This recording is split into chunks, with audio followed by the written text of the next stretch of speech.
அனைவருக்கும் வணக்கம். நான் உங்கள் டாக்டர் டிரான். ஒரு முக்கியமான ஒரு விஷயம் ஒன்று காட்ட போகிறேன். உங்களோட அன்றாட வாழ்க்கைக்கு தேவையானது நிறைய நோய்களை தவிர்த்து கொள்றதுக்கும், உங்களுக்கு நோய்கள் இருந்துன்னு சொல்லி சொன்னால் அதை குணப்படுத்துறதுக்குமான எங்களுடைய மரக்கறி வகைகள், சரியா, வெஜிடபிள்ஸ், அதை நாங்கள் பார்க்க போகிறோம்.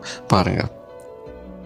என்னைக்கும் 16 வயசாவே இருக்கிறதுக்கு நெல்லிக்காய், இதயத்தை பலமாக்குறதுக்கு செம்பருத்தி, மூட்டு வலிக்கு முடக்கத்தான், மூக்கு சளிக்கு கற்பூரவள்ளி, அப்புறம் வாய்ப்புண்ணு வயிற்று புண்ணுக்கு மணத்தக்காளி, ரத்தத்தை சுத்தமாக்குறதுக்கு அருகம்புல்லு, மாரடைப்பு வராம இருக்கிறதுக்கு மாதுளம்பழம், கேன்சருக்கு சீத்தா, ஜீரணத்துக்கு அன்னாச்சி, அப்புறம் மூளை பலமா இருக்கிறதுக்கு பப்பாளி, ஆஸ்துமாவுக்கு ஆடாதோட, வாயு தொல்லைக்கு வெந்தயக்கீரை, கல்லாரக்கீரை நல்ல ஞாபக சக்தியோட இருக்க வைக்கும், ரத்த அழுத்தத்துக்கு பசலக்கீரை, அஜீரணத்துக்கு புதினா, முடி எப்பவுமே கருப்பா இருக்கிறதுக்கு நம்ம முருங்கை, முகம் நல்லா தேஜஸா இருக்கிறதுக்கு திராட்சை, உடம்பு நல்லா பொண்ணு மாதிரி மின்னுறதுக்கு பொன்னாங்கண்ணி, நெஞ்சு செலிக்கு சுண்டக்காய், கண்ணு நல்லா தெரியறதுக்கு கேரட், ரத்த சோகைக்கு பீட்ரூட், கீழா நெல்லி இருக்கு பாருங்க, அது காமாலைக்கு, அப்புறம் சிறுநீர்ல கல் இருந்துச்சுன்னு வச்சுக்கோங்களேன், அதை போக்குறதுக்கு நம்ம வாழைத்தண்டு. இதெல்லாம் உணவா இருந்துச்சு, இப்ப நோய் வந்தா சாப்பிட்ற மருந்தாக்கிட்டாங்க.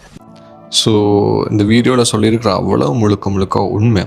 ஸோ நீங்கள் உங்களோட அன்றாட உணவில், அன்றாட சாப்பாடில் இந்த மரக்கறிகளை கண்டிப்பாக சேர்த்துக்கொண்டே ஆக வேணும். இதில் சொல்லியிருக்கிற மரக்கறியில் ஏதாவது ஒரு மரக்கறி நீங்கள் டெய்லி சாப்பிட்றீங்கன்னு சொல்லி சொன்னால் கொமெண்டில் போடுங்க. நான் நினைக்கிறேன் இந்த வீடியோ உங்களுக்கு பிரயோஜனமாக இருக்கும்னு நினைக்கிறேன். இருந்தால் உங்களோட ஃப்ரெண்ட்ஸ், ஃபேமிலி கூட ஷேர் பண்ணிக்கொள்ளுங்க. இன்னும் பயனுள்ள தகவல்கள் உங்களுக்கு வர காத்துக்கொண்டு என்னுடைய பர்சனல் அப்டேட் தேவைன்னு சொல்லி சொன்னால் இதுதான் என்னுடைய இன்ஸ்டாகிராம் ஐடி.